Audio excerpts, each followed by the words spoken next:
but if anything, I look at myself and I see what adjustments did I mess up on. I said, I don't want you to see, there's nothing that you did that caused that game. I said, it's something that I will take that and I will look at that and I'll adjust to that because basketball is a perfect game filled with mistakes. It's a perfect game that will never be played perfectly. Welcome to the Jamodi Podcast. We are all surrounded by amazing coaches and leaders. So let's get an inside look at not just what they do, but how they do what they do. After all, becoming the best versions of ourselves is Jamodi, just a matter of doing it. Today we are joined by the head boys basketball coach at LaPoynor High School, Jim Reid. Coach Reid just finished his 30th year, 27 as a head coach. He's had stops at Brazos, Zavala, Port Aransas, Hendrickson, and Quitman before coming to LaPoynor. His overall coaching record is 509 wins and 405 losses. Coach Reid has led his teams to 7 regional tournaments, 3 state tournaments, and 1 state final. He's been named East Texas Coach of the Year 2 times, as well as Corpus Christi Area Coach of the Year. Coach Reid has been an active board member of TABC. Before we hear from Coach, take a moment to subscribe to our podcast and follow us on social media at Jamodi Podcast. Well, Coach, this is such an honor for me to get to have this time with you and talk hoops. We've been able to run into each other randomly at either a TABC or a clinic, this last spring. But especially with TABC, you are one of those guys that I feel like for years now, I just always see you there. You're either in the meetings, you're on the board, everybody knows you. So again, this is really thankful for this time. Well, thank you. It's a great honor to be asked to do this. I think it's a lot of fun. I don't know how much wisdom or knowledge I have to pass on, but it's fun to talk. It's anytime to talk basketball. I love it. And I've been very fortunate throughout my career this is starting my 30th year. And wow. My first year I was a coach at Austin Academy Middle School in Garland, and ever since then I've been a head varsity boys basketball coach.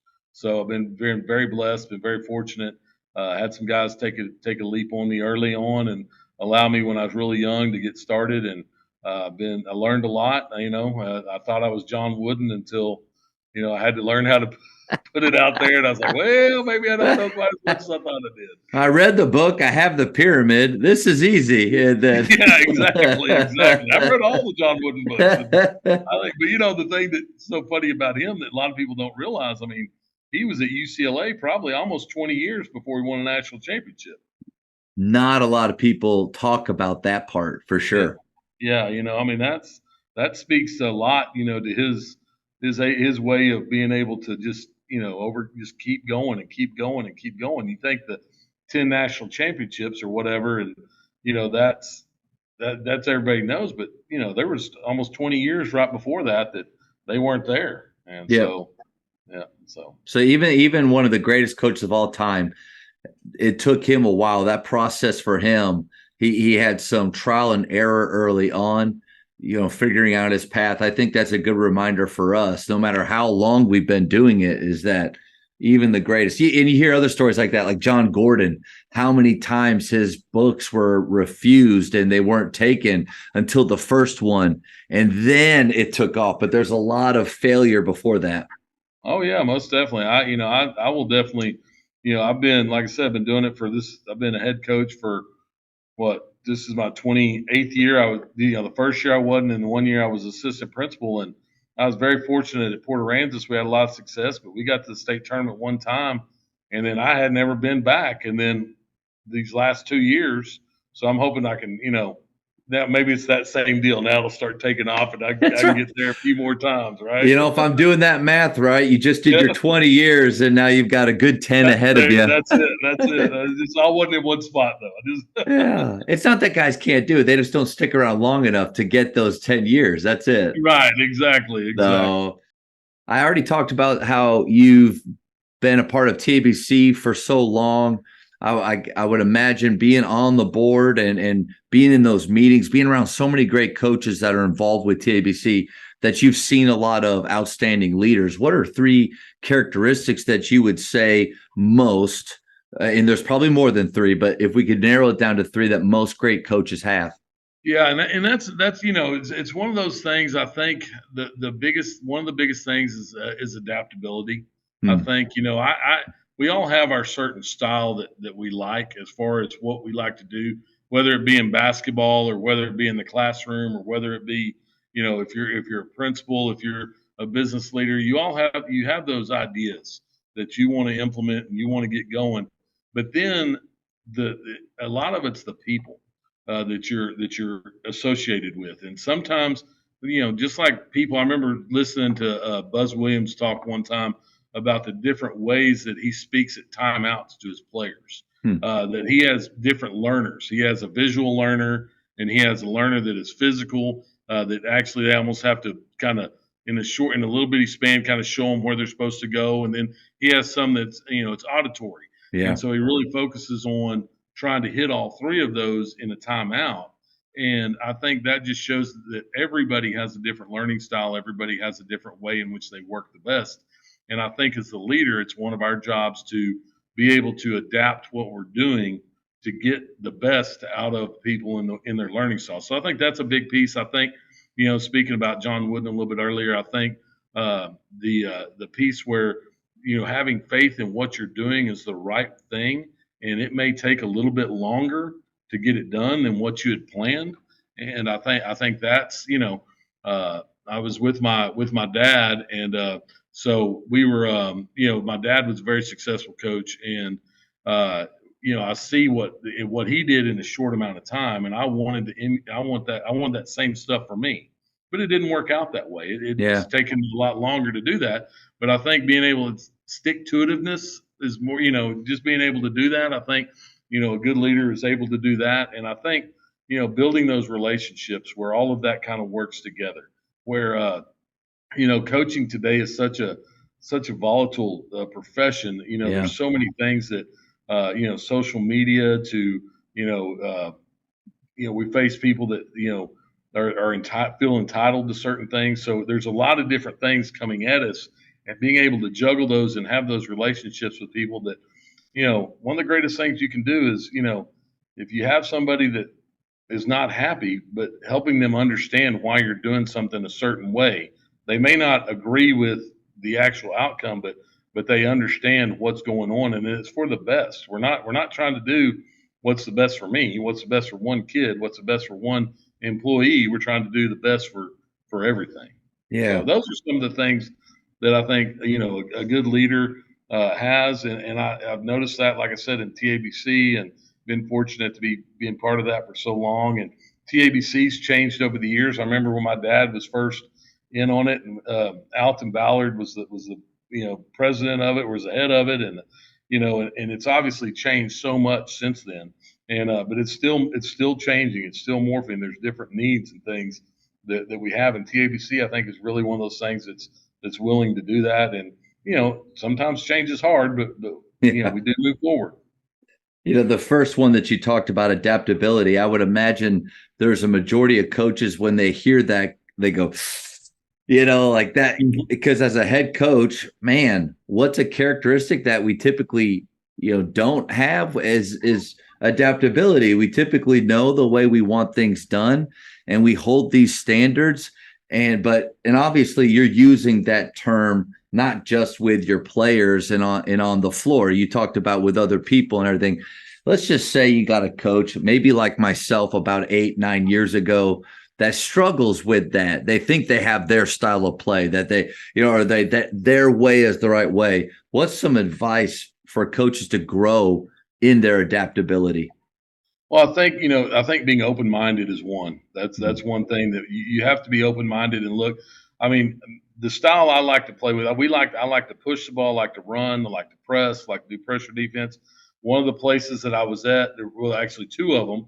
Uh, they didn't spend enough time on basketball outside of the season to really develop those skills to be able to do that. So I had to be willing to.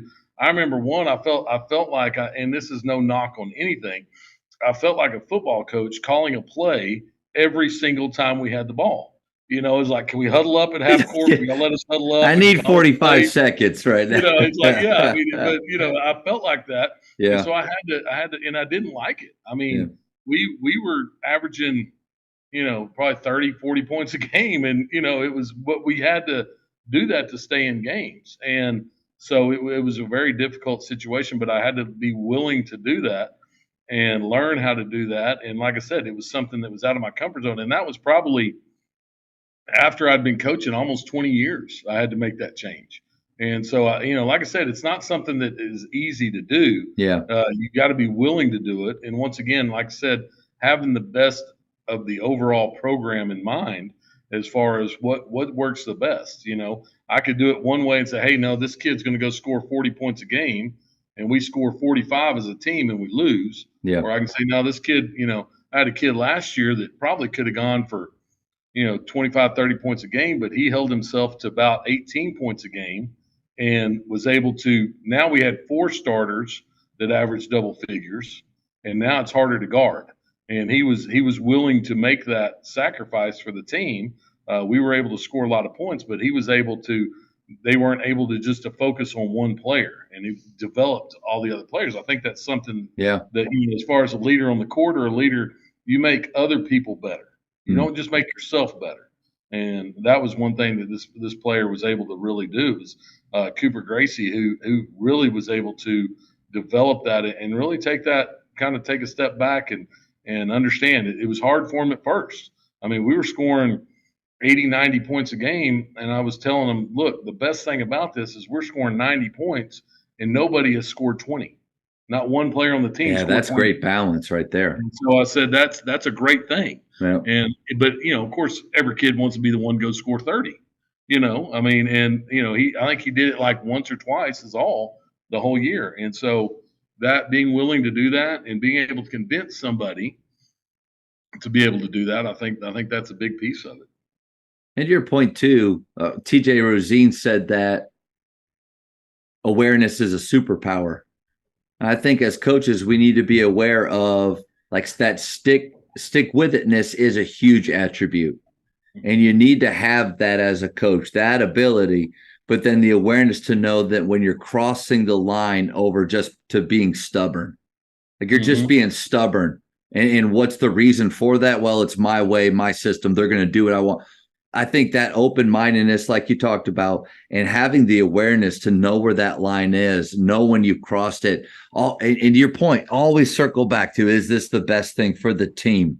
Not about legacy, not about anything else. Right. Yeah. And I mean, that's one thing that I had an assistant when I was at Hendrickson High School, Earl Cooper, he played for the San Francisco 49ers. He won 2 Super Bowls with the San Francisco 49ers. Loved basketball more than football, but he played back with he was blocking. He would D.D. Lewis on the catch. I don't know. So that probably dates me way too much, but against the Cowboys, he was on the play and he was blocking. And so I said, you broke my heart as a kid. It's like that was the one that devastated me. But he was always so good about saying, Coach, how about this? Let's try this. And like in the middle of a season, we would switch. Now we wouldn't switch up our style of play, but maybe hey, let's look at a little bit of a defensive tweak here or there. And he really helped me to be open to in the middle of a season changing just a little bit of something, that might spark us on to do some great things. And I think that's one thing that coaches really be willing to listen and learn. Even from your assistants, you're trying to teach them a lot of things, but a lot of times if you're willing and you're open, that you can learn a lot from the people around you. Yeah, and creating a culture where they feel comfortable. I had one assistant a few years ago ask me if I really wanted his opinion. And I said, of course I do. Like, I'm asking you guys all the time, what do you think? He's like, yeah, you ask that, but honestly, I don't know if you really want it. Wow. Right. Like that was, I mean, I loved it. He was an older guy that I had actually played with some adult league basketball when I was in high school, and he was in his 40s at that point. And so I've known him kind of my whole life, almost as a father figure. Well, he came on staff with me at Faith, and that was a big moment of not just am I asking them, what do you think, but is the culture really set up to where they know that their opinion is being valued? There's a difference. Oh yeah, and I remember when we opened up Hendrickson High School. I'd been a small school guy, and so I was pretty much the one doing all the basketball. I'd get maybe an assistant coach that didn't care about it or didn't want to learn or whatever. So I was doing it, but I never will forget. I had two assistants, which I'd never had before. When we first opened up, I'm like, what? And I was running the entire practice, like the entire thing, and they were just standing there. And finally, one of them, like, I don't know, a month in or whatever it was, he said, "Coach, can you please give us something to do? Man, that's good. We're not Yeah. in," but I wasn't aware of it. Yeah. And so, I was very, like I said, I was very willing to do it, but I'd done it so long for that by myself. And so I think listening to, it took him, I know it took the coach a lot of courage to say it. Yep. And to, say, hey, we're not doing anything. Can we, we know how to coach, and I think that's a big thing about, I know, basketball and football sometimes, butt heads a little bit in Texas. And part of it is, I think that a lot of basketball coaches don't feel like they're valued as far as being coaching. And I'm not talking about coaching in the basketball court. I'm talking about training kids, getting them physically strong, getting them conditioned. They're not trusted in that thought process. And I know a lot of coaches feel that way. I've heard that. Let me coach the kids when I've got them. Trust me to not only take care of their basketball stuff, but take care of their bodies, put them in good physical conditioning, get them stronger, those kind of things. And so I think there's a lot of times that we need to be cognizant of that with our other sports, with our other coaches, and just be aware of that and understand that sometimes we might have to step out of our comfort zone in a respectful way and simply say, hey, this is what I'm thinking. Can you trust me a little bit? And sometimes that will get good positive reception. Sometimes it won't, unfortunately. Coaches, the Jamodi podcast is powered by Ballogy. Manage and measure your players' skill development and increase accountability year-round utilizing the Ballogy app. Boost inter-squad competition with drills backed by the National High School Basketball Coaches Association, including a 40-shot Ballogy skills assessment. Please visit ballogy.com/teams for information on how you can provide this resource for your team. Every time I want to talk about culture with a coach, I always think of Porter Moser's little clip where he said, "Oh, I said the word culture. Now I'm going to show up on, tons of memes or anything about how culture, because that word is used so much." But it is important, and it is important to know because everybody has one. It's either going in the direction that you want or it's slipping the opposite way. And so in your opinion, how does it drive performance? Well, the funny thing is I've been in a bunch of different, obviously I'm was super fortunate here at LaPoynor. The culture, the expectation is to win. When you come here, it is built in it's the DNA. We've honored our, so the last 2 years, so we had a team in 1972 that won state, 1973 that won state, 1974 that got beat in the state finals, and 1975 won state. So we've honored the 72 and 73 team, the 50-year thing at a game. Well, one of the players on that team was a granddad of a kid that was playing for me. So that is just like it's ingrained. Yeah, that's just an expectation. They won state in those, and they won state in 1985. They won state in 95. Oh, wow. Won state in 2020. And so, I mean, it's just one of those that it's just kind of built in now. I've been at another spot that didn't win anything. And the culture that was permeated was a losing culture. Mm-hmm. And to trying my hardest to change that. And there were several coaches, it wasn't just me, that were trying to change that. And that's a difficult piece. But the most interesting one, as far as performance goes, was when I opened up the new school, was when I had that opportunity because it was all on me. Yeah. With the basketball. As the leader of the program, what I mean by that was I couldn't say, well, we've got to either continue what's been done or we got to change what's been done. It's just a bad culture here, guys, that we're trying to overcome. Yeah, exactly. And so I think that, like I said, I think some of these kids here, there is a pressure. There's a community pressure, not spoken. Yeah. It's just the kids feel it. And it's not, pressure is not a right word, expectation, a community expectation to be successful. Now, success here looks different than success somewhere else, obviously. But I think that in of itself will drive kids to either not do it or do it extremely well. I think that kind of puts that divide. We don't have very many kids, especially that are getting the upper JV level or varsity level, that do not. It's just they're just doing it just to do it. Where they understand that if I'm going to do it, I better do it right, or I better not do it. And so there's that part of it. I think that's how culture can drive it. And I think on the other end of it, why if I'm in a losing culture, why on earth would I try hard when all we're going to do is lose anyway? And so trying to get kids to buy into that's a difficult piece too. And so culture can be on both sides of it, but I think that if you have the correct culture, you have the correct idea of it, then I think it's almost self-feed. It feeds itself. Yep. And it's going to feed itself one way or another. And turning it it's tough. It's tough. I've tried it, and I've tried it two separate times. One place I was only 1 year there, and another place I was 5 years there, and it was difficult. It's one of the most difficult things to do. Now, maintaining the culture or maintaining a positive culture, winning culture, as long as you work hard and you love what you're doing, it's not as difficult. Now you're going to feel a lot more pressure. At those other two places, I didn't feel any pressure to win. There wasn't any pressure, but now I feel there's, whether it's and majority of it's self-imposed, right? Sure. We put that pressure on ourselves. There's nobody ever been anywhere that said, if you don't win this game, you're not going to have a job next year. I've never felt that, but I do feel like a, certain obligation to give my best because the expectation is to win, I wrote that phrase down. The expectation is to win. Because there are those communities out there, Highland Park, Lipan, so many others that I don't even know about or can't. But where it is just they're born knowing those. A lot of it has to do with home. A lot of it has to do with the community and the success that they've had before. And you have other coaches that and I've felt this way before. If I was at a place like that, man, then the culture would be really good.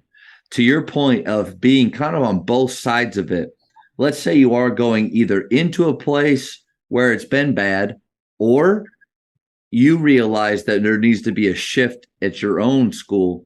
What are some ways that we can create that idea of the expectation is to win? I think the part of it is, I think there's so many different aspects, really thinking into it. But I think one of the big pieces, and it's a big push right now, I think, with more so in coaching than I've ever been. Like I said, I've spanned 30 years of it, and then with my dad doing it, I've been involved and been around with it. But building relationships, I think there's a big focus on that right now. But I think there's a separation, there's a difference between building a relationship as a coach to a player and a friend to a player. I think there's I see a lot of things that, they're trying to turn things around. And so we want to make sure the kids are, with us but it becomes more of almost a friend situation because you want the kids to be excited to be out there, right? You want them to, if they're not out there and they're not working hard, they're not going to win. So you want them to be excited to do that, but you have to be careful how you get there.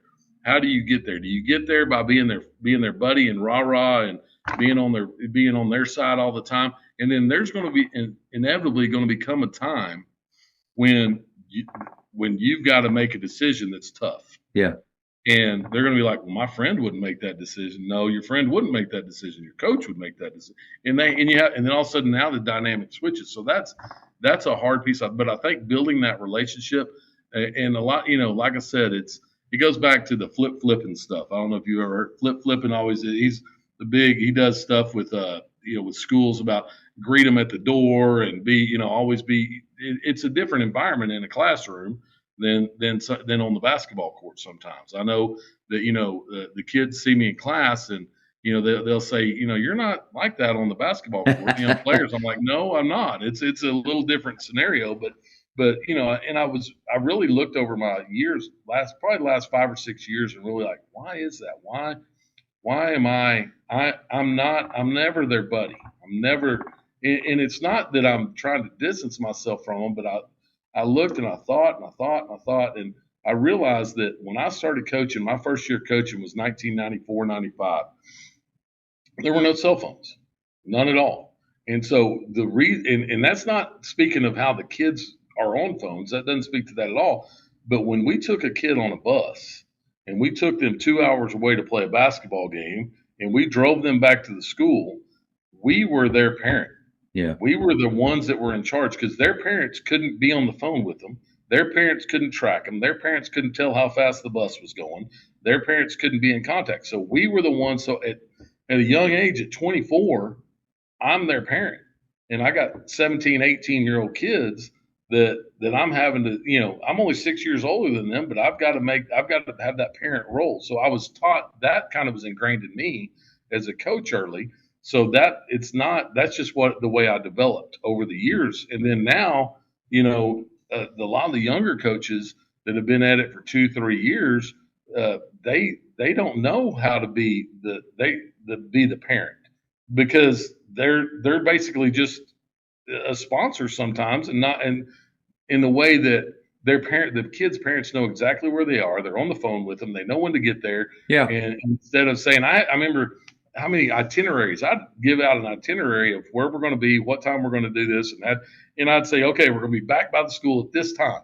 And if I was off of that by more than 15 minutes, the parents would get upset. Yeah. We've been sitting in this parking lot for 30 minutes and waiting on you to get back. And then I'm like, well, we had deer ran in front of the bus, whatever the case may be. But, so it was a difference where now on the bus, we, 10 minutes from home, 20 minutes from school, we say, hey, get on the phones, call your parents, tell them to pick you up, and so the parents are, they're right there when we get there instead of me having to follow that structure and saying, okay, it's going to take us this long to eat. It's going to take us this long to get on, and be back. And hopefully within 15 minutes, I got pretty good at that. That was one of the things that I got pretty good at. But that's just one of the things that in the relationship building process, that you can have a great relationship in that scenario.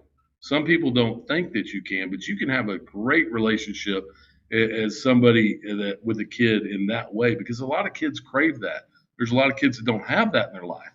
Yeah. Somebody that truly cares. We live in a society today where, we have a lot of kids that are coming from absentee parents, and just the way things are. I'm not blaming anybody, but the parent might have to have two jobs. They may not be able to go to games. They may not be able to do things. And so, you can't, it's got to be that development of that relationship in that way. Absolutely, Coach. I would always caution anyone working with kids. If you're an adult, I would caution them anytime that the standard is being set that we're equals, that we're on the same playing field. Level of care, to me, a guy that approaches a kid like they're their friend or approaches it like a coach, which you're right on the money. So many times parenting lessons, coaching lessons, man, they parallel each other. But I think anytime it is dangerous to start, especially with that almost friendship role, in my opinion, that's the issue a lot with the select basketball world. And as part of that, I loved when I was a select coach for Darren Williams Elite, which isn't even around anymore, which that's always kind of bugs me when those programs talk as if they are a family and they have this history. Like, odds are in 5 years, it's not going to be anyway. Let me get off that. So sorry, I'll delete all of that right there. No, but I would show up there, Coach, once a week for 2 hours, and I'd train them, and they were happy to see me. I was happy to see them. I'm not their friend, but there's no friction. And I remember thinking, this is awesome. This is sweet. But at school, I'm walking around the hallway and I see the kid that's been kicked out of class and I have to go address it. I get the email from the teacher saying, hey, this or that. They're breaking our standards in practice and I have to hold them accountable. That's where the moment that it's a friendship. And you hear with younger coaches sometimes, even with the way, like if this is younger coaches, don't let them use your first name, in my opinion. Right. Like it has to be coach and last name. Coach and first name, there's just too much familiarity.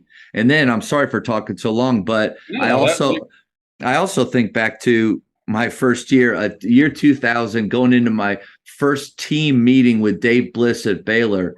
Literally, coach, the first thing he says is, "I'm not your friend. You have enough friends. I'm your coach. I'm going to coach you about basketball." And he set that line. So we knew exactly where he stood. Now, I think, like kind of we talked about with adaptability and all of those things, there is a line with that as well. If they don't think that you care about them at all, then they're not going to care at all about what you know about the game or what you can do. So I think like we've talked about, it's about that balance, but definitely not sliding to the friend scale or the friend zone. Yeah, and I think that speaks well. I think the accountability piece that you mentioned is so well. I mean,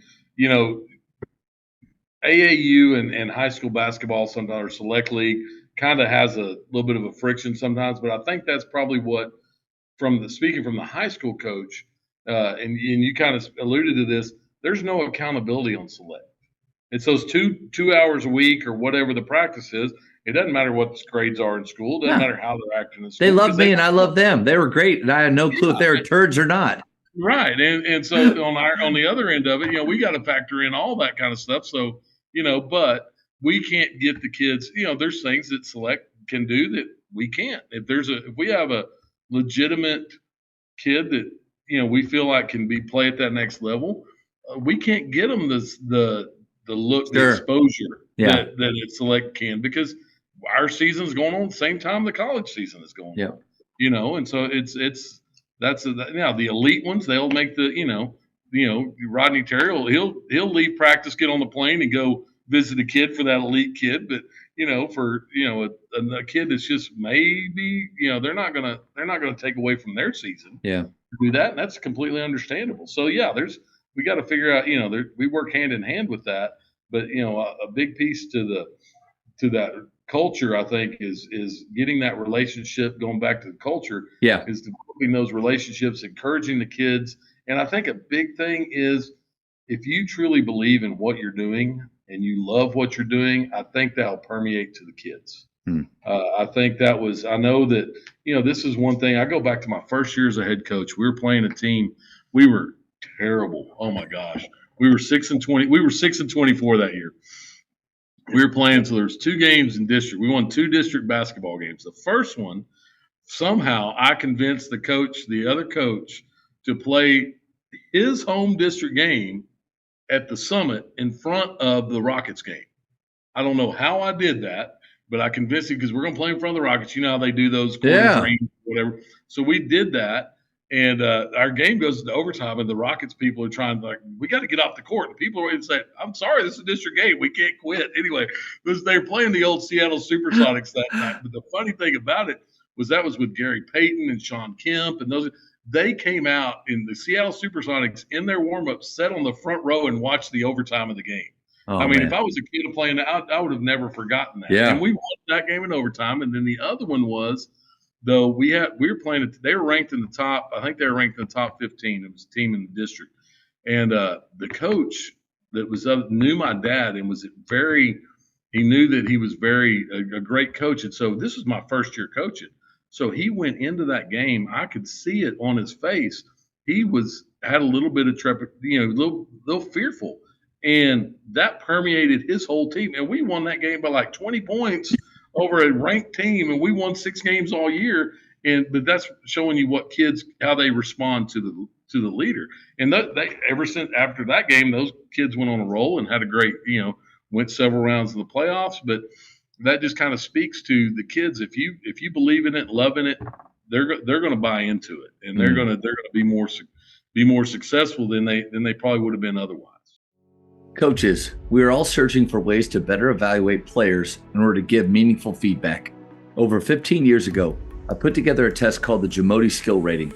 The JSR takes players through a series of tests involving basketball skill or athleticism, giving them one rating at the end.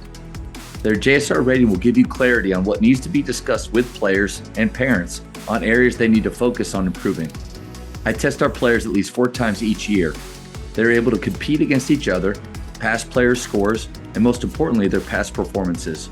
If you'd like to start testing your athletes, email me at jamodipodcast@gmail.com for more information. And I think you would agree that culture isn't just what's on a shirt or on a poster or on a wall. And it's not just one culture building activity, but it is literally how we show up, what we do every day. But I do love learning about maybe it's a meeting that teams have. Maybe they go somewhere, a game that they play or something that does help just to maybe put that culture on a fast track, get those players disarmed and knowing each other a little bit better. What's one of your favorite culture building activities? Well, it's so funny because when I put that down, I asked the guys the other day. I said at the end of the athletic period, I said, so what makes our culture? What makes us who we are? Man, great question. Great question, by the way, to ask your players. Yeah, and I said, because I wanted to hear what they said. Yeah. Of course, I disagreed with, but no. So no. Of course, they're wrong the whole time, but yeah. I said, what makes us who we are? I said, and a couple of the answers were we like to run and we like to push. I said, well, there's a lot of teams that like to do that. They like to press and like to run and like to get up and down the floor and score a lot of points. I said, what makes us different? What makes us who we are? To have the success that they've been blessed with and to go on from there. And one of the things that we do, and they said the dirty dozen, and I said, yeah, that's exactly right. That's what I think separates us. And it's so a dirty dozen. It's a conditioning drill we do at the end of practice, just about every practice. Once season starts, we don't have enough time to do it during the athletic period. But it's basically more of a toughness drill, and what we do is essentially. So it's 12 different running things that we do. A lot of people talk about Syracuse running and things of that nature. What we have is we start off and we run a down and back, down and back. So you go full length of the court, back, full length of the court, back. We do one of those, and then I give them, depending on where I feel their conditioning is, I'll give them 20 seconds, 21, 22 seconds to get that done. There's 2 groups. So as soon as the first group goes, the next group goes. We run 3 of those, and then we do what we have rim touches. So we have 6 goals around the gym. So we make a lap running, and and they don't run full speed, but they try to grab the rim all the way around. A lot of them are doing net touches at our level, but anyway, so they go and then they do 3 of those laps. Same here. As soon as you said that, I thought, well, there's only like 3 that are. Yeah. So we call them rim touches. It's that wishful thinking, right? Yeah. And we do that, and then we do what we call a square, which is basically a figure 8. You sprint to half court. You're on the sideline. Sprint to half court. Shuffle across all the way across half court. Sprint to the other end. Shuffle across. Back pedal. Shuffle. Back pedal. Shuffle. So it's a figure 8. We do 3 of those, and then we finish with 3 horses, which is free throw back, half court back, other free throw back, full court back. And when we do it right, it probably takes about almost 15 minutes to do 2 groups, but it's a tough drill. And it's one of those things that I think mentally I use with the kids and say, look, I know there's other people doing a lot of conditioning and things of that nature, but I convince them that nobody else is doing it. Nobody else is doing it. And so we have a toughness to mix with the way that mental toughness and physical toughness to mix with kind of the running and pushing and pressing that we do. I kind of go back to when, watching Loyola Marymount way back in the day. Yeah. And, they talked about that sand hill that they ran, and it was that mental piece that they knew. If you ever watched the Guru of Go on that's like I have my team watch it every year. It's right there. Coach is right there. Yeah. Yeah, I love it. They talk about those kids still. They're not kids anymore. Yeah. Obviously. But they still talk about that was what made them who they are. Yep. They were ready to go. Everybody else was getting tired, but that was something mentally. It was just part of it too. Was just a mental aspect, and I think that's one of the pieces of our culture that really drives us. Is that I'm able, fortunately, to convince the guys, and they are. It's not just me convincing them that they're mentally tough and physically tough, and that they can do they can do some very difficult things Yep. and be successful with it. Love the Dirty Dozen idea. And yeah, to your point, I don't think it matters what you do, right? But it's how you do what you do. Right. Because like you could do that, but if they're jogging, or if there's nothing more to it, where like that to me, it is a program builder. It's a confidence builder. It's them believing, whether it's true or not, believing that no one else is doing what they're doing, which is what you said. Can you walk me through that? Because I'm trying to think of like in my gym right now with our 6 baskets, got roughly 20 to 25 kids. Like, how would you go about organizing that to where, because like things like the rim touches the figure 8 to where there's not a huge line, or how do you do that? Well, and so like, you start off, so I have them in 2 groups. So we have 24 kids right now. Okay. So I pretty much split it. Now, once we get into season, I'll probably split it a little bit more varsity, JV. I may pull up like the top 4 or 5 JV guys to put with that varsity group, because I don't want somebody that isn't serious about it in that in the varsity group especially. So I'll have them run. The other ones are waiting on the baseline while they run a down and back, down and back. I'll put a time on it. And it depends on what kind of mood I'm in that day. If they don't hit the time, we may say, I would say, right back up there, and that other group waits. Or I may have them, I'll say that one doesn't count. And so they'll run that. And then on the rim touches, we'll start in a line, and they start going. When the last guy gets to the third goal, the next group starts. And so it goes, they'll go pretty, it goes pretty quick on that aspect. And then the squares, I'll have the one group go, and then when they're doing their back pedal coming back from the far end and the last person starts across half court, then the other group goes. And so, that gets them probably 20 to 30 seconds breather between each thing that they do. Yeah. And so it gives them, on a great day, you can probably do it in 12 to 13 minutes. It's about a minute for each thing.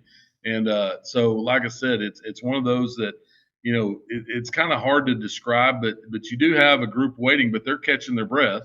And the one thing I do, it's 12 minutes. They don't touch water. They don't go over there because the water is over there, water bottles. So no, when you're done, you're done. And the big thing is, I think for us, is like when the varsity gets done with their last thing, they can't go over and get their drink. They've got to stay there and cheer on the JV as they're going. And I think that kind of builds that part. And heck, Coach Driscoll, who's my assistant and does the junior high, they're doing it in junior high. They started off doing it in junior high, and now they don't have any times on it, obviously. But it's one of those things where if it kind of gets those, they start supporting each other because they help each other. There's some kids that it hurts. It hurts bad. You got your one kid that could run all day and it doesn't bother him at all. Yeah, we all hate that kid. I see him go over there, and you got a big old postman that, I don't know if you saw us play this year, but we had a 6'2", probably 300-pound postman that was good. He was good. But that Dirty Dozen was not his. He didn't like it. He hated it. And he would be dying after each thing we did, and there'd be a kid going over there and helping him up. And it just built that camaraderie and things. But yeah, he didn't like that too much. But I tell you what, it helped him get, where he was in condition to play a lot. We played, my first year here, we played 6 guys. Was all we played. Wow. We'd go down, and you have your 20-20 or your 30-30 guys, right? That you'd play. But if it was a game, if it was anywhere near a game, there would be 6 guys and that's it. And we press and we run. And we don't. So it is a lot like Loyola Marymount. Yes, yeah, and we do. So then this past year we now had it up to 7. We had 7 guys that we played, and so it was we got one more. This next year we might be, we'll see. Might go back down to 6, maybe 7. We'll see, but I think they were able to convince themselves that they could do it, and that kid was able to do a lot more running and stuff than what people anticipated that he could, just because he had done those things. And it helped his confidence tremendously. When he saw he could get through something that he didn't think he could get through, it helped him. It helped him tremendously. And it was difficult. It was hard. And me starting here, that was probably one of the hardest jobs I ever had to do, was when I started here. Because my first year here, I was assistant principal, didn't coach. was the only year I was out of coaching. Hmm. And then it kind of worked out where the previous coach, he left. I got the job and came in, and they didn't know me from Adam about coaching.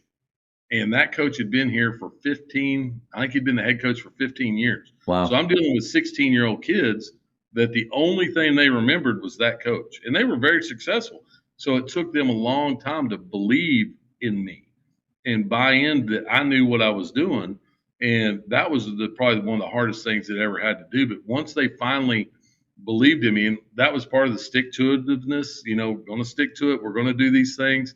And it was a completely different style change than what they were used to. But then, all of a sudden we win a few big games early on in the year and things go our way, and then it kind of just goes from there.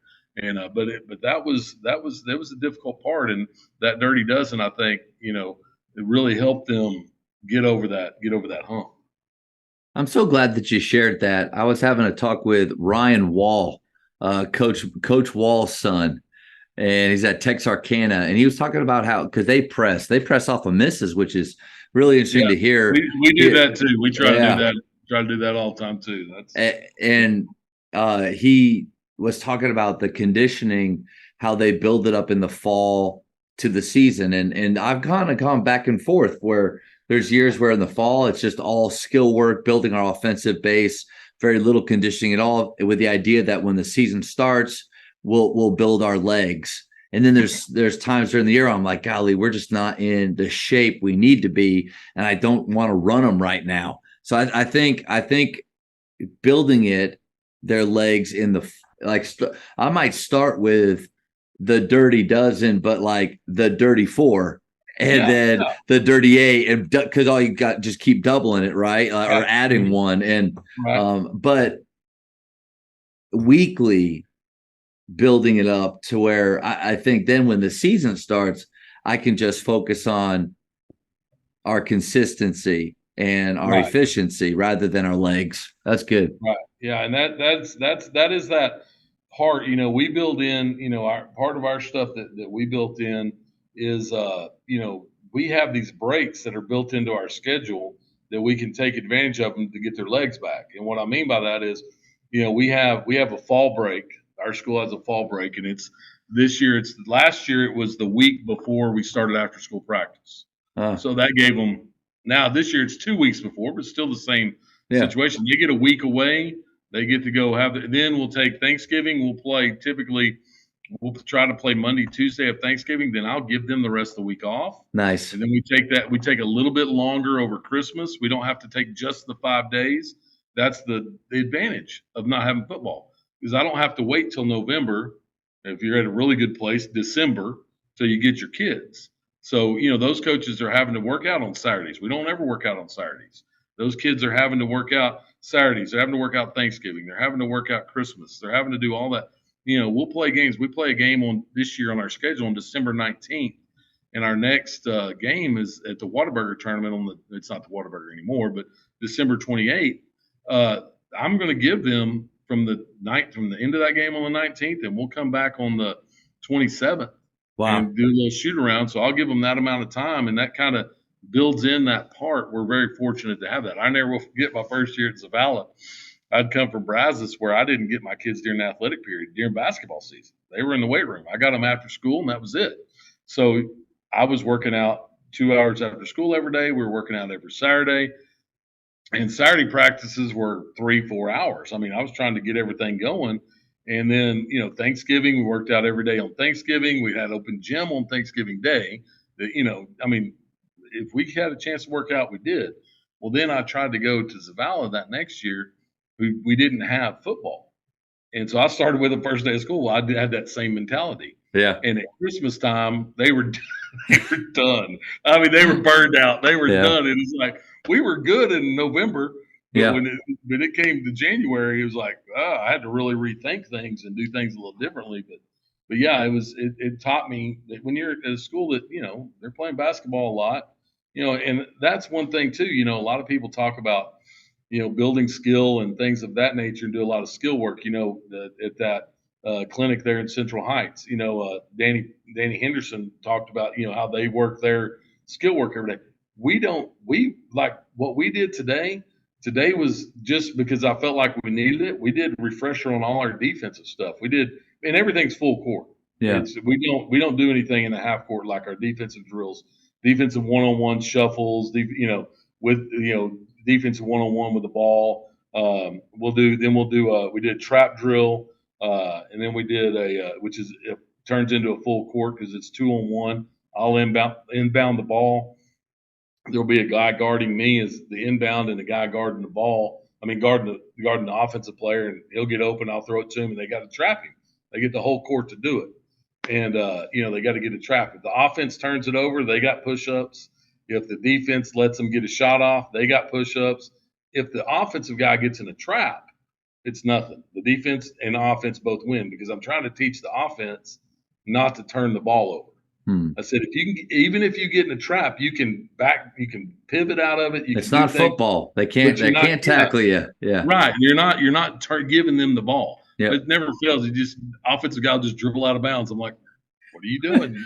Just get in the trap. You got like Bob Hurley Sr. said at the clinic. He said, "Hey, new rule. You can't do that." Yeah, exactly. But so we did that, and then we did what we call our 4-on-4 flyout. We have a 3-on-3 flyout. We did 4-on-4 flyout. And it's basically putting the defense, we have to go trap the ball. And so you have two defenders trying to get a steal when there's three offensive guys. So it's putting them in a bad position, and they're going to have to sprint back. That's a big part of the pressing. Yeah. Is running back, not just pressing on the front end. The big piece is running back. And so it's one of those things where, today was nothing but defense. Now, there's offensive stuff built in there to work on. There's an offense against the defense, so they're getting to work that. Yep. But part of it is, I get up at school. I get up here probably about 6:45. Like this morning, I got up at school at 6:45, and there were 6 kids in the gym already. I don't know how they got in there, but they got in there. We'll cut that part out. No, but it's great. Of course, one of them's my son, so I think I know how he got in there. Oh, yeah. Your badge was just missing this morning. Yeah, but they work on their skill. That's part of that. What did this culture promote? Yeah. Success. And so why are they doing that? Because they want to be good. We had 4 starters that graduated off our team, state finalist team. 4 starters. So do you think that the guys coming up want to be the ones that don't push for it? So healthy peer pressure right there, for sure. Yeah, exactly. Coaches, the Jamodi podcast is powered by Shoot 360. The future of basketball has arrived in Dallas-Fort Worth. Shoot 360 combines the latest sports technology with the fundamentals of basketball skill development. The result is a one-of-a-kind video game-like basketball program designed to improve your shooting, dribbling, and passing. Visit shoot360dfw.com to learn more and register for your free 1-hour workout evaluation. Shoot 360, the future of basketball is here. Man, I'm so glad that you talked about the times where you take off in season. That is something that we rarely get into, but my thought is like, it's the would you rather game. Like, would you rather have your guys mentally and physically fresh come January and February by, like we play that Monday of Thanksgiving and they're gone. What changed for me, being at a private school, one, it helps because basketball is typically at Faith, it's third on their list. It's fourth sometimes. It rarely is it first or second, and that's okay. And I had a parent say, email me, because we were always doing Thanksgiving tournaments, Fantasy of Lights. We always went there. Yeah. And email me and said, "Hey, my son's a senior. Thanksgiving is really important. Like, do we have to play during that time?" And I thought, no, we don't have to play during that. And so that was 8 years ago, started taking the rest of Thanksgiving, making sure that they had that adequate Christmas time is huge. But the whole idea too is with those off times, I always feel like they come back refreshed and maybe less beat up. Or would you rather squeeze every ounce of every second that you can have, but run the risk of January, February, them feeling like they did for you in December, where I'm done. Whatever happens at the end of this district, I'm good. You know, we don't want Yeah, that. We want them sad that it's over, not right. wanting it to be over. Right, and I think that's the big piece. You obviously want them playing their best basketball at the end of district. That's where you Yep. want them playing their best basketball, and juggling that and getting them to that, and also understanding. I never will forget last year. We had 4 starters back and our 6th man back last year. From a state semifinalist team, and I never will forget. We went and scrimmaged our first scrimmage of the year, and my wife and my oldest son, who's at Oklahoma Wesleyan, who played up there for 3 years. But they come to the scrimmage, and is after the scrimmage, and they're like, "Oh my gosh, we're terrible. What is going on? And I'm like, relax. I said, Yeah. it's Yeah. not. It's barely November. I said, just relax. It's okay. We're not wanting to be our best now. Do we want to play good? Yes, but it's okay. It's November. I've got March in mind. I don't have November in mind, and I think learning to do that, and that's like I said, 30 years of experience getting to Yeah. that point. That's not something people that can do that right off the bat. That's tough. I mean, I remember when I was coaching early. Every game was the dadgum Super Bowl.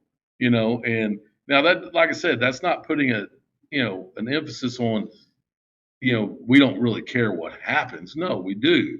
We want to win every game, but understanding that there's things that we still have to improve on to get there. And one of the things that always you always hear about. With last year, we were really fortunate. We have Martin's Mill in our district too. I've never seen a Golly. rivalry. Yeah, I've never seen a rivalry like what we had with Martin's Mill. Well, we had to play them. We played them 3 times, twice in district and the regional finals. And usually, when you do that, if you win the first 2, that third one you don't really. Sometimes you don't win that third one. A Sure. lot of Yeah. times you. Hard to do. And, Yeah. yeah, and we were able to do. But I think part of that is too. If you were better in district the first 2 times and you didn't improve, that third time's a hard one to win. But we still steadily got better. Yep. And I think that was one of the keys for us was to be able to do that. I think peaking for a team is a real thing. Mm-hmm. And it's hard to define sometimes, but what would you say? What would you say the definition of peaking is? Is it playing your best basketball?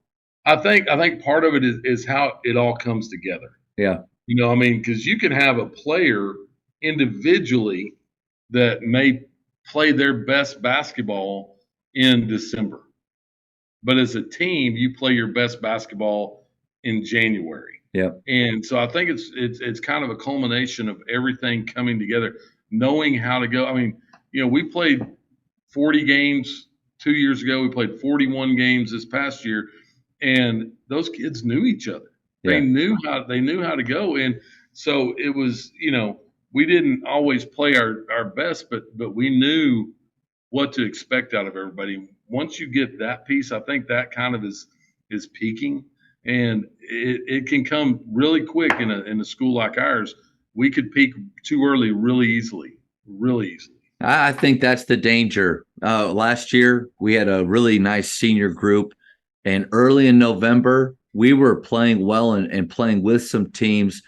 And I think we all started to, myself included, started to maybe believe like not too much in ourselves, but think too far ahead. Like the idea isn't success and wins, but trying to achieve every day. Like achievement is the goal, because achievement is better than we were yesterday. But man, we started to, I think, play a little bit too high of a level early, and then injuries happened. And we started to feel like we're not where we were then. I think not that you want to make sure that you suck at the beginning. That's not the goal. Right. But make sure that you do feel like there is steady achievements throughout. And I think it was that rare year where we were flipped in that. Yeah, and like I said, that's going to happen sometimes. That's going to be, that's going to be a big piece to it. And I did have that little bit of concern last year that might happen because we had so many guys back, and so it almost made me feel pretty good when my wife and my son were saying, God, Yeah. what's wrong? All right. We're in a good and spot. I was like, okay, good. We have a lot of improvement to do. That's a good thing. That's a good thing. So Here's a question that I don't get to cover a lot, so I'm excited for you to take it, is your philosophy on scouting reports and in-game adjustments. Now, knowing that you press, that might change up a little bit about the way you view scouting reports or anything, but I'd love for you to hear your thoughts on those. right. The funny thing about scouting reports is I go back to the old school reading John Wooden stuff. I always loved it. I could just eat that stuff up all the time. But he never scouted. Never. He says in his books that he was so focused on his guys and his program and what he was doing that he felt like if he could do what they were supposed to do, that they would be great at it. And of course, when you have Kareem and you have the guys that he has, yeah, of course that's true. But That's and so not that special. Yeah. right. And I took early in my career, scouting wasn't nearly as easy as it is now. There wasn't huddle. There wasn't. You had to go physically sit because basketball coaches are notorious for not sharing game film and that stuff with each other. Football coaches, they have that down. I mean that part Yeah, they've got. that's true. Yeah, but they also know that they have a whole week to break that stuff down, whereas might have a day to look at it. But scouting reports, I like seeing what teams do against what we do. It doesn't do me any good to go see, to go watch it or go get a film when I know from, let's say I get a film on Martin's Mill and the team that they're playing runs a 2-3 zone. Yeah. And just sits back. That doesn't do us any good because that's not what we do. Yeah. So it needs to be. I need to find film about people that do stuff what we do or similar to it. Like they'll press. Okay, so how do they set up in a press breaker? Who's their best players? Obviously, we want to look at that.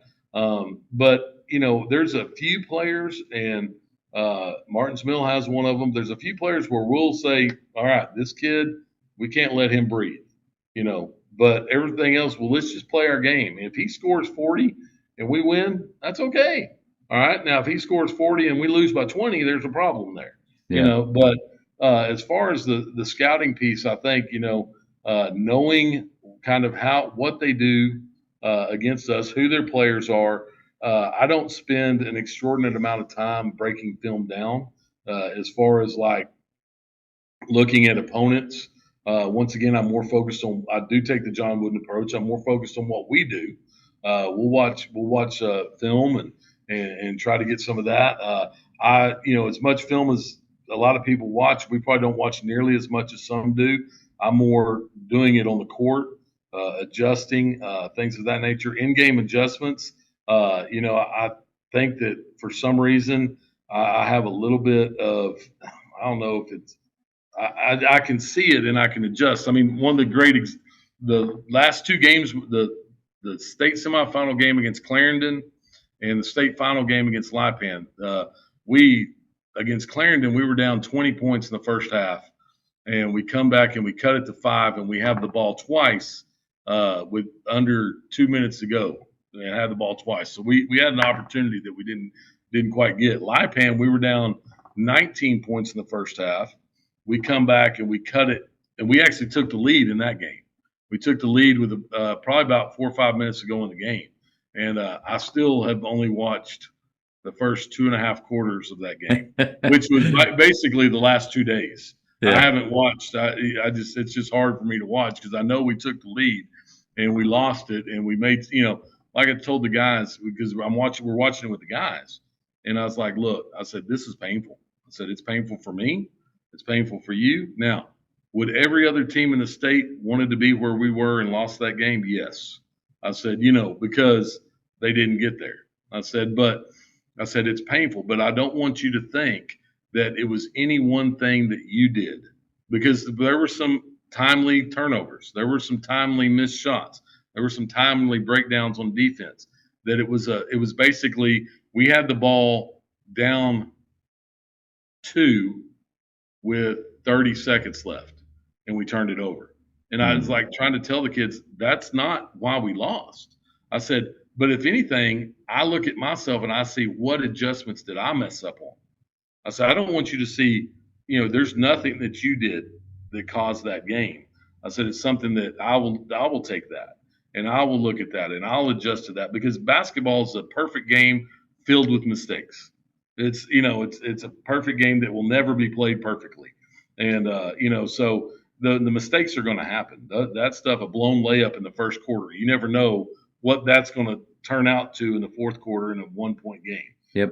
And but anyway, so looking at that as far as adjustments, we made some adjustments in the first at the halftime of both those games that got us back in, and the kids made adjustments. I mean, we're watching that state final game, and I mean, you could just see that that we were just had such frustration and we were down and we just in the first half I was like, how did we not lose by 40? I mean, I was watching the kids on the court and just like I mean, it was just terrible, you could tell. But then they changed it and they fought back and they changed their mindset, and it speaks so well of the kids that they were able to do that and get themselves back in it. And so I think, part of that is, making some adjustments. Part of that is, okay, so we like full court pressure. We run sort of a diamond press. It's kind of a hybrid of it. We'll man up and then trap, and it looks like a run and jump sometimes. Sometimes we'll just run full court man to man. Sometimes we'll drop back into a 1-3-1, half court press, and just do different things.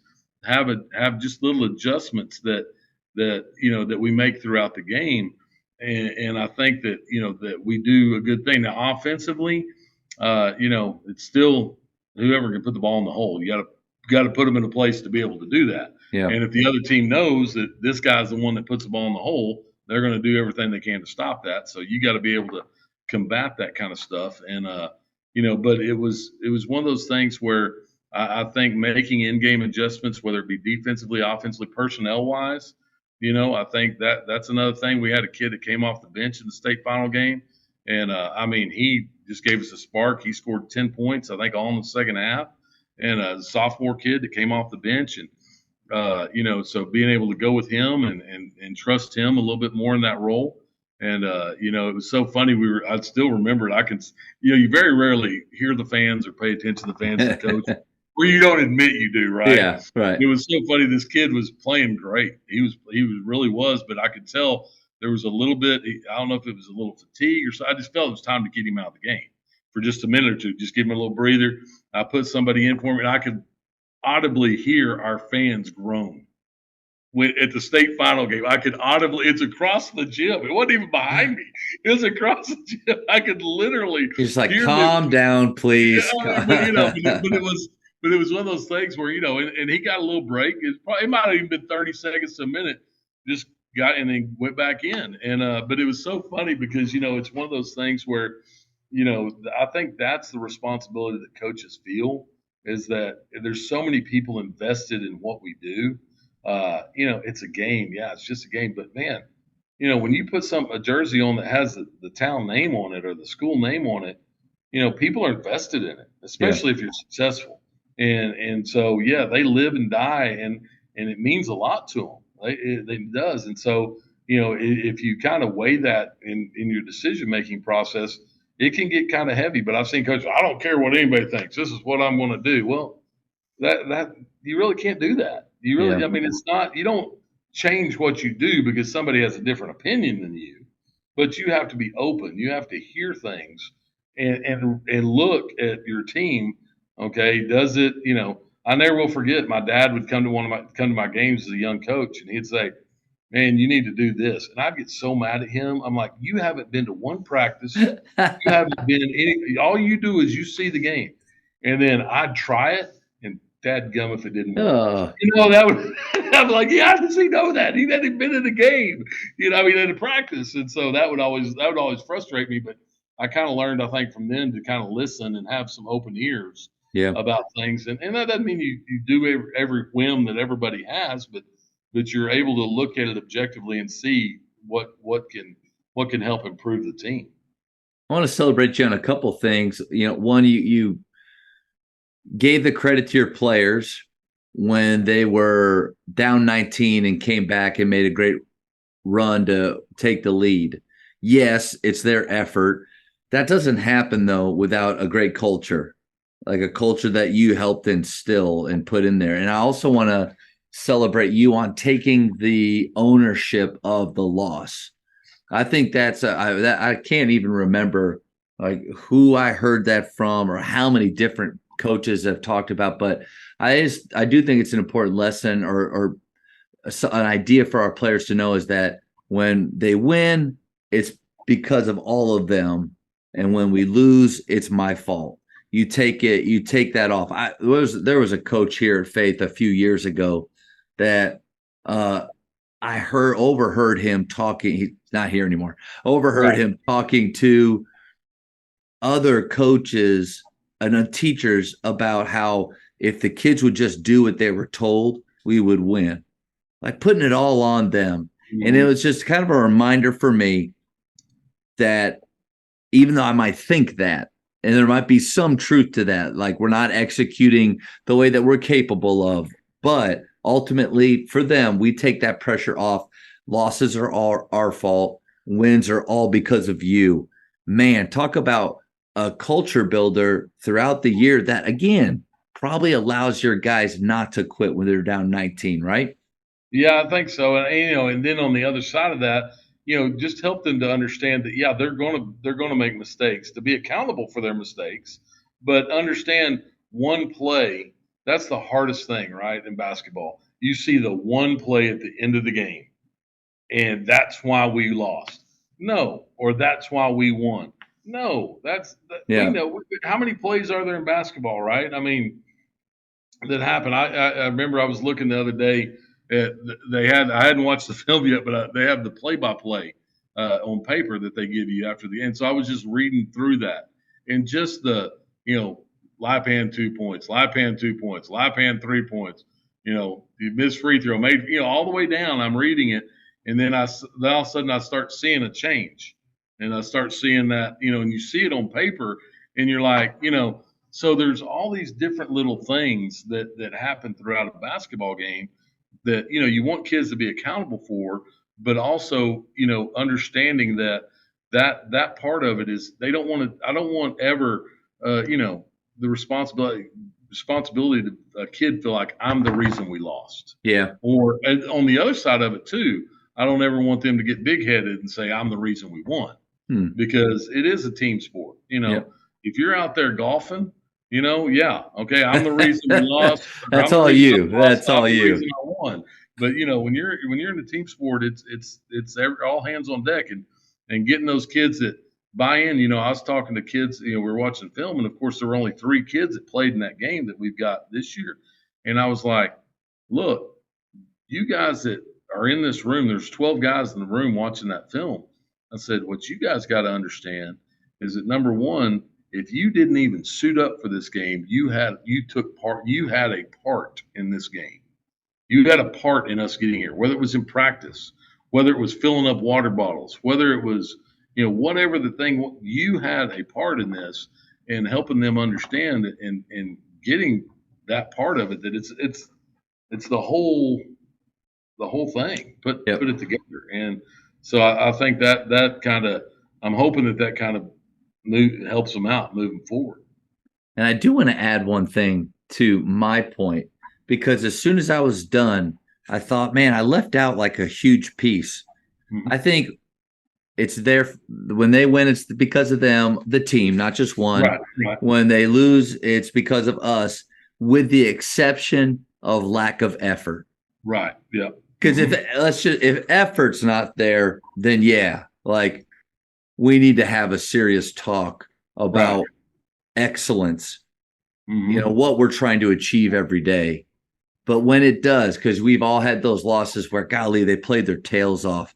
They just miss shots. Like sometimes it does come down, especially if you run and gun and press and do things. Like how many live ball turnovers do you get? How many of those convert to layups? How well do we shoot? How many, what were we from the free throw line? We're typically a 75% team. Golly, tonight we're 52. Were we trying to miss? Heck no. So it's like, but the effort piece has to be there. Yes, I agree with that. I think, and that's one of those things where the kids kind of, once again, are they buying into the fact that, to give that effort and like I said, we played 81 games over the last 2 seasons. Did we play hard all 81 games? Probably not. I could probably go find some games where we didn't play hard, especially games where we thought we were better than somebody. Yeah. That's a piece, because you're going to inevitably play teams that you're 30 points better than. And but then your culture, yeah, then your culture has to kick in though. Like if guys right. like if this is really what we believe and how we want to show up every day, then and I don't think it's bad sometimes to acknowledge the situation you're in. Like it's not sometimes knowing beforehand that you're about in a tournament, you're about to play a team that it's just an inferior opponent, whether either skill, athleticism in some way. It's not bad to acknowledge that, because what we don't want to try to do as a coach is act like that's the same as what you're going to see here. But the standards, we can hold them to that, because I think it always goes back to that culture piece. Yeah, I mean, just we in our drill today, we had, we really focus on running back defensively. It doesn't matter if I'm on the baseline and the team's going the other direction on offense. If that guy is at the 3-point line going for a breakaway layup, if I'm not sprinting back, then I stop him and I get on him.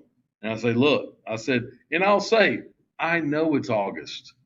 I know, it's August. Yeah. But if we're creating that, it kind of goes to that, situational. If you acknowledge that and be honest with yourself, I didn't try that play. I didn't try that one. I said, we're creating that habit. We're creating that where we're going to run hard, and it's difficult. It's hard. It's not easy. We could walk the ball up the floor and get in the old Dean Smith four corners. Shoot, heck, how successful were they at that? That I didn't like it. As a person, I wouldn't have liked to play in it. I didn't like to watch it, because I'm just like, come on, let's go. Let's play this game. Let's go. It's like, it goes back to, I just like the speed and pace and play of the game. The new rule about the free throws drives me crazy. One of the arguments about it, the argument is pace of play. Let's get the game over with quicker. We're already the shortest game in high school. Yeah. Yeah. If we play an hour and 15-minute long basketball game, that's a long game. Yep. Tell me a football game that lasts an hour and 15 minutes. Halftime's 28 minutes. Coach, I was about to say that's the first quarter. That's the first. And then baseball. You think, what if they got done with a baseball game in an hour and 15 minutes? I mean, so let's make our game that much shorter. Or use that as an argument to make the game shorter. What do you? So tell me what you think about the new free throws. I don't like the purist in me likes the 1-and-1. Okay. I don't like going away from the 1-and-1. I think that takes some pressure away from the game. I think it takes some good, let's be honest, your team's down one or tied, and you're shooting free throws with 5 seconds left. Let's say you're shooting a 1-and-1.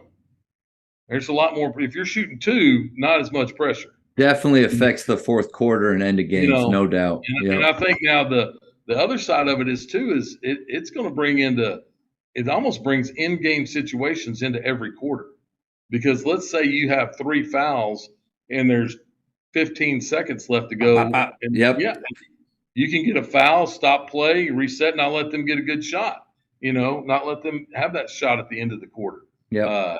So it's one of those things where I think it's gonna affect the game. Now, like I said, I don't know. I mean, they say, well, the girls do it. The college girls do it. Well, they have 10-minute quarters. We have 8-minute quarters. Yeah. I mean, we played a junior high game last night. Oh my gosh. You talk about, it did not speed the play up, because they called, 7 or 8 fouls on each team each quarter. So we're shooting dadgum 2 free throws. A minute and a half into the game, we're shooting 2 free throws. Like, oh my God, it's going to take forever. Now, I guess the good thing is it reset. Yeah. Now, to that point, as a pressing coach, pressing team, you're going to have more possessions, which sometimes equals more of everything. More turnovers, more assists, more shots, more fouls.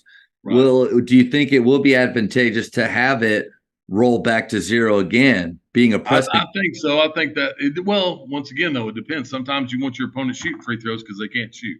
Yeah. You want them shooting, and you can run a organized break to the other end on a free Yeah. throw, or But I think it's going to be a little bit of a learning curve. Do I think it's going to change it that much? No, not really. Maybe 2 or 3 possessions a game. Maybe you might Yeah. figure it maybe something a little different, To but the I same think point, yeah. Go ahead. Sorry. Go ahead. no. And like I said, just the part that, as the purist, somebody that Yeah. I've been through, it was five fouls a quarter. First, it was 5 and 7. It was 5 to 1 and 1, then 7, and then I think it reset after the quarter, and then it went to 7 and 10, and then so there was no 2 shot fouls there for the longest when I was playing.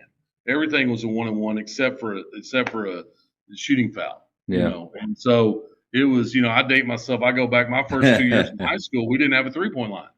3-point line came in my junior year in high school. That's when the girls basketball the girls were playing with the same size basketball the boys were. Wow. So I've seen a lot of changes in it over the years, obviously, but this is just another change. I don't agree with the argument. Less box outs, less injuries, faster pace Nobody of the gets game. hurt on blockouts. No, There's so I don't fouls. agree with Like we have fouls that stop people from just slamming like full speed in. We don't have pads, we don't have helmets, and there's fouls. So yeah, I disagree with that. I kind of would say the same thing for the shot clock. I don't think it would come if we had it.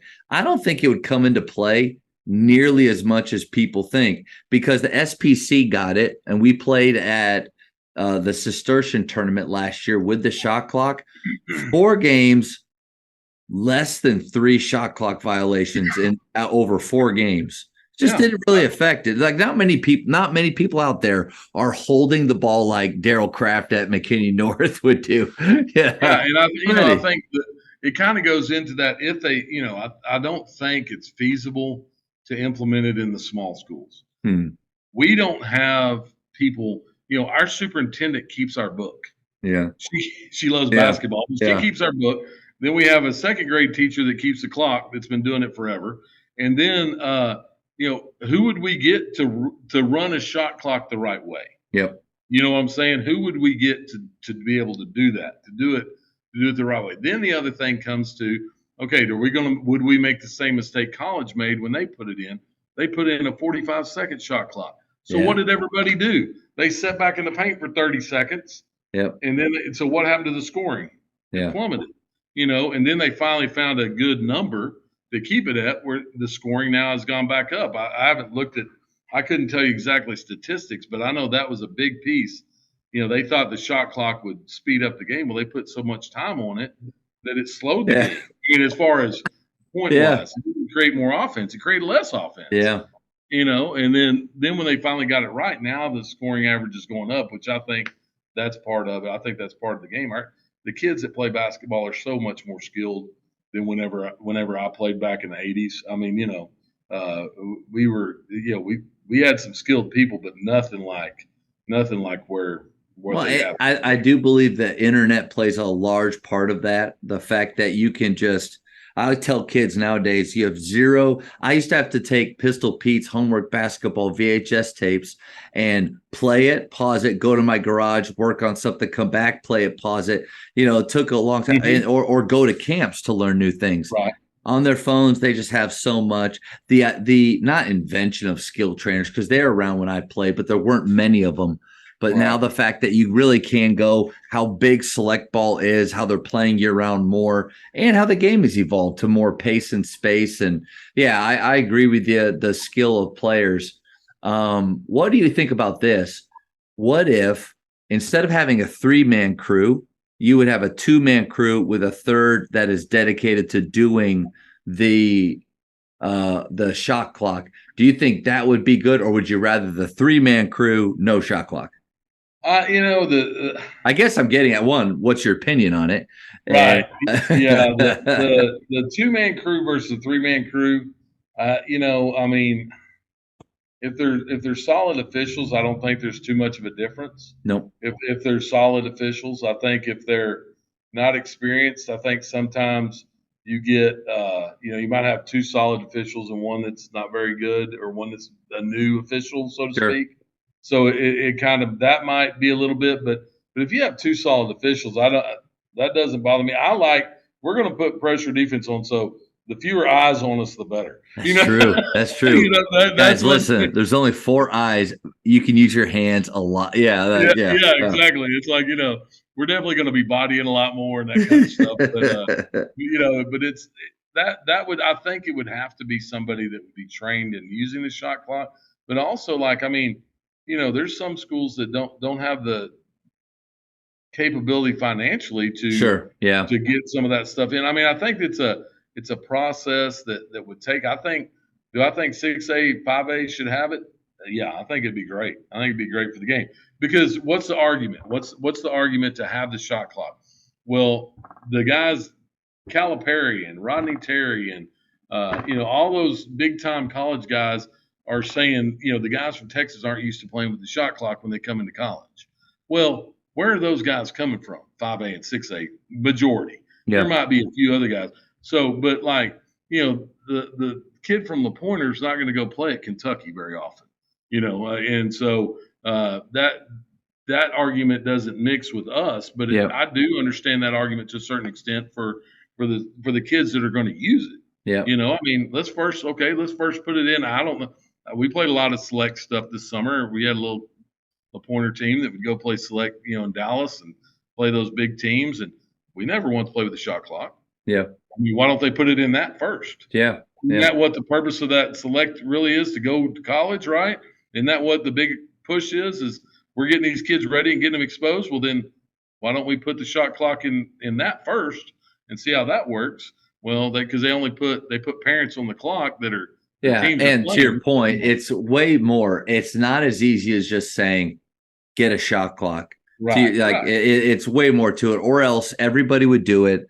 NFHS would mandate it across the board, if it was just that simple. So I get that. I asked Dusty May in the speed round questions, it usually has the shot clock or no shot clock. And without hesitation, he said shot clock. And I said, oh, wow. Okay. Like, he was very strong. And I said, well, how much time? What are you thinking? 35? He's like 24. I was like, for high school? He's like, absolutely 24. So there's those extremes too. But I would say for your style of play and mine, yes, defensively, that would make it really fun. Yeah, I think so. Now, would that change if I knew that I only had to play defense for 24 seconds? Would I press as much?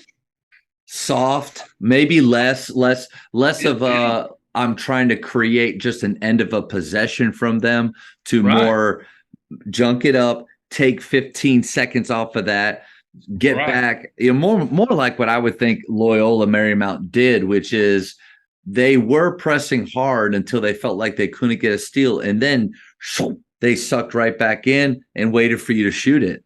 Yeah. I mean, I look at the college game, and one of the things that bothers me about the college game is the shot clock and the rules that they changed takes away the half court defense. There's no 5-second rule. Are you kidding me? Yeah.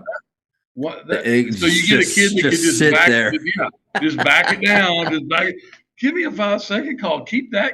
I wish they would have kept that one in there. Yeah. Just because you're not rewarding the kid that can stay in front of somebody. Yeah, why guard the ball hard? Like, why? Yeah. Like, if they're not trying to be aggressive and score, why even be out there? Because the odds of you ripping a college dude are small.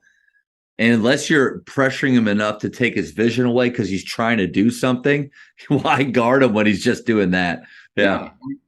So, I mean, but anyway, there's a bunch of stuff that, that kind of all plays into that part. But once again, that goes back to us being adaptable, right? Yes. It is going to change. It's full circle, change. Coach, right there. That's what you just did. Yep.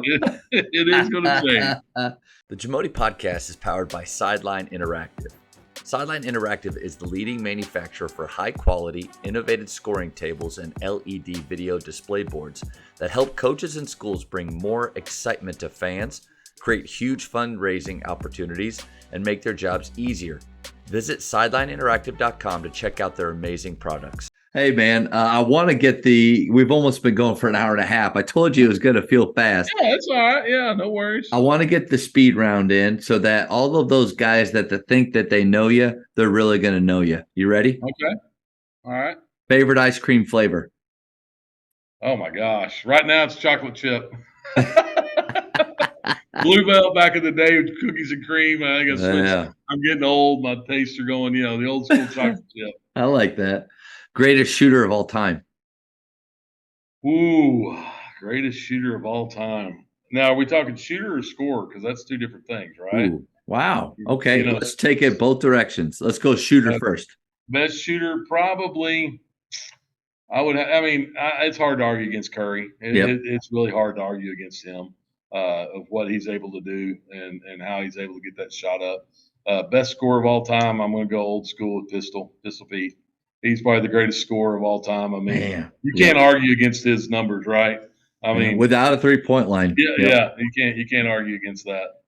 Best gym that you've ever played or coached in. Best gym I've ever played. Well, it's the Alamo Dome. Yeah. That for what it means. Tip your hat. No doubt. No doubt. Not Yeah. not obviously not the facility, Yeah. not that part of it. But as far as that, I would almost say LaPoynor when we play Mill at LaPoynor. Pretty That one, crazy. oh my Yeah. gosh, that is crazy. That is Nice. crazy. Best basketball movie of all time. Ooh, best basketball movie of all time. That one's a tough one because the hard thing about basketball movies, in my quick opinion, I know it's a speed round, but That's okay. it is they can't simulate the game very well. Oh, Coach, you're so right. They can't. They don't simulate the game, and so it's so frustrating to really one-on-one with Robbie Benson. How about that? There you go. I've never seen it, but I've had multiple coaches say that. So I do need to watch it. I will say, completely agree. Most of the movies that people love with basketball are just so hard to watch. I just think Hollywood's horrible at it. That's not that it's the best movie, but Hustle with Billy Madison, Adam Sandler. But they're NBA players playing. Right. Like, it's good basketball. Like, okay, they all look like they can do it. When Blue Chips back with Shaq and Pete Hardaway. Now, they had some decent. To me, that one's up on the list. Yeah. But Hoosiers is typically there. But there's even parts of that now. Maybe the basketball in that was realistic to the time period. That's what I don't like about Glory Road is they're throwing oops off the backboard. Yes, and I'm like, they didn't do that back then. And they make it sound like that was his first year there, and they make it sound like that those guys were first year players for him, and none of that's true. I mean, well, that's what they get away with it with the based on. Let's just say they were ever to make a movie. I'm terrified if they were to make a movie of The Leftovers or like that year that I was at Baylor with Coach Drew and all them. They might have me like doing crack or something. Like it might just like I'm terrified. Like, listen, we were medicating with some partying and things to get through that time. It wasn't that extreme. Like, no. So please be careful. Or they may go the other end and you'd be like Ollie from the Hoosiers. I'm the underhand shot. Like, I could hoop a little bit. Give us some credit. Oh, that's good. Favorite holiday? Favorite holiday would have to be Christmas. I think, that's the time you get, obviously for my faith and what that part of time, but also just, you get to just take a deep breath. Yeah. You get to kind of take a deep breath and you're going to be at least 5 days more, maybe a little bit more that you kind of just get to relax and just, just kind of spend time with family. Usually a little cooler and good Lord, it's not 115 degrees. I can't wait. I will say this. I've gained more respect for football coaches right now than I have. I don't know how they're doing it. I don't. Give me air conditioning in the gym all day long. You have to have a hydration break every 3 minutes in your practice plan. Hey, this is I'm curious about. Up 3 on defense with 7 seconds left. Do you foul or no? Okay, because you kind of mentioned about the end of quarter, so I thought. Yeah. I think. Well, now you have to work on it. No doubt. Whatever you choose, right? Yes, you have to work on it because that's one of those things where the box out's important. The foul, so you're not fouling on the shot. You're not. That's my philosophy. Now, when I'm in the game, I go by gut. We have a call for a foul. We have a color call. It's a soft muted color, so we don't make it's not red or anything they'll holler out and I want them to foul, and so that way they know to foul. But like I said, it'll kind of be in the flow of the feel. Who has the ball? That might matter too. Is it their kid? Is their stud kid going to be on the block getting the rebound? That's 6'8", and you got a 6'2" guy trying to box him out. That might matter too. So Yeah. it's that in a perfect world, I would foul. Yeah. And I would do that. What book would you give someone?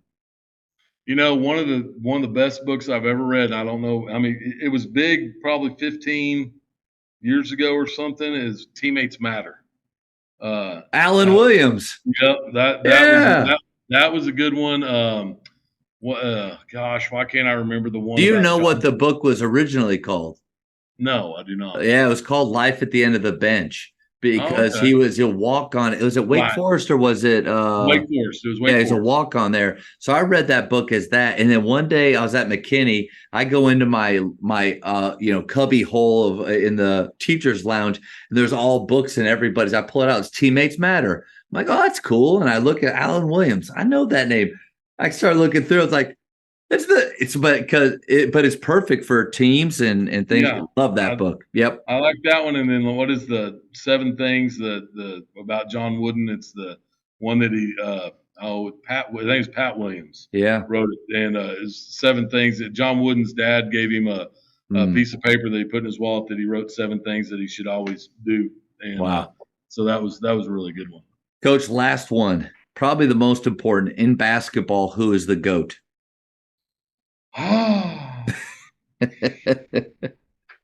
Jordan. Not far behind. I'd say Bird. Yeah. Not far behind that. Not really behind that. Russell.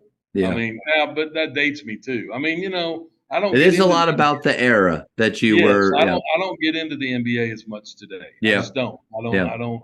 It's just I think it's a different game. When I was growing up in the 80s, one of the greatest things I ever did was my dad had 2 tickets. I was a sophomore in high school, and this guy gave him 2 tickets to Spurs. We lived about 60 miles from San Antonio.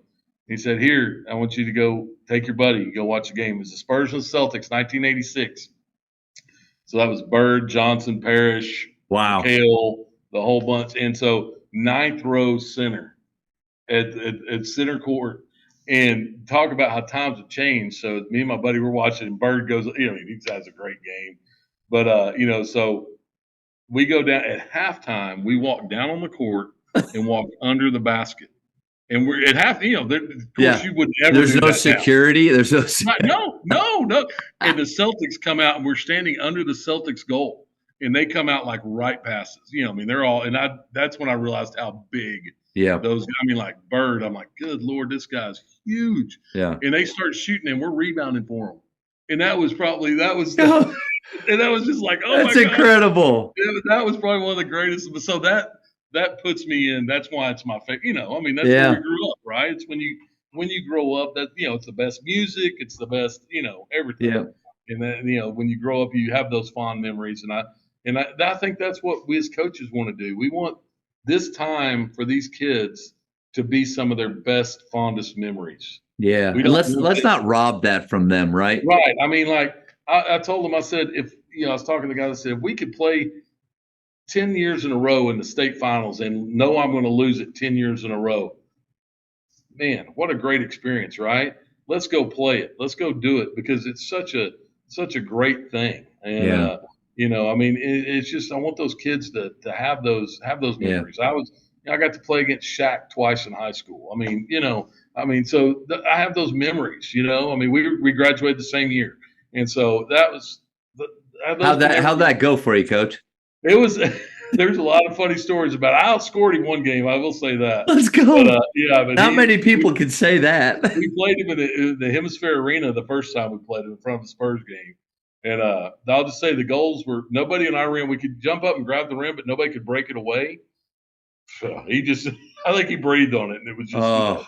But he was. It was unbelievable. It was so much fun, and just to have that. We played them close the Second time we played them, I think we lost by like 6 or 7, and that was the closest game they played except for the state final against Clarksville. And but it was a lot of fun just to have that memory and have a picture of it, and him posting up, and me in front of him, and my teammate, my buddy behind him, and it's just that kind of stuff. You can't beat that stuff. Yeah. You can't beat it. Coach. And, the other one, I'll go back Yeah. to the other one. So I played in the TABC All-Star game, and Thomas Hill, who played for Duke, those 4 years that they went to the national championship or the semi-state, the national tournament, he guarded me in this. That's when I realized I was never going to be a Division I basketball player. You realize there's a difference. I'm like, Thomas, come on, it's an all-star game. Could you please let me get open one time? Could you please let me touch the ball? Come on, let me get. It was like we were tied at the hip. I'm like, come on. I'm like, this is an all-star game. But so that I've had some experiences like that as a player, and then as a coach, be able to have some of those experiences. And want to pass that along, because it's such a great game. It's such a great opportunity to have a positive influence, and you could have a negative influence if you don't watch it on our kids. It's one of those things. Coach, this has been so enjoyable, man. I've always had a lot of respect for you, and just full transparency, wanted to have more time to get to know you and talk hoops, and with your experiences, obviously, how great of a coach your dad was, but then all the things that you've done. This was just an honor for me. I really enjoyed it. Well, thank you. I've enjoyed it. It's like I said, I love talking basketball. I love talking the history of it. I love, all of it. And it's just, I goes back, my dad played for a state championship team in 1956, and I saw some old footage of that. That's when it was the actual key, the little bitty thing, So from that all the way to now, it's just been a part of my life, and so I think it's such a great thing, such a great, wonderful experience for everybody involved. Does that mean it's always easy? No, it's going to be a lot. There's going to be a lot of days it's difficult, but days like today make it all worth it. Being able to talk about it and talk with you about it and have this opportunity, those are days that make it really special. Thank you for checking out today's episode. Please take a moment to subscribe to this podcast, share it with your fellow coaches, and find us on social media for what's coming up next on the Jamodi Podcast. It's just a matter of doing it.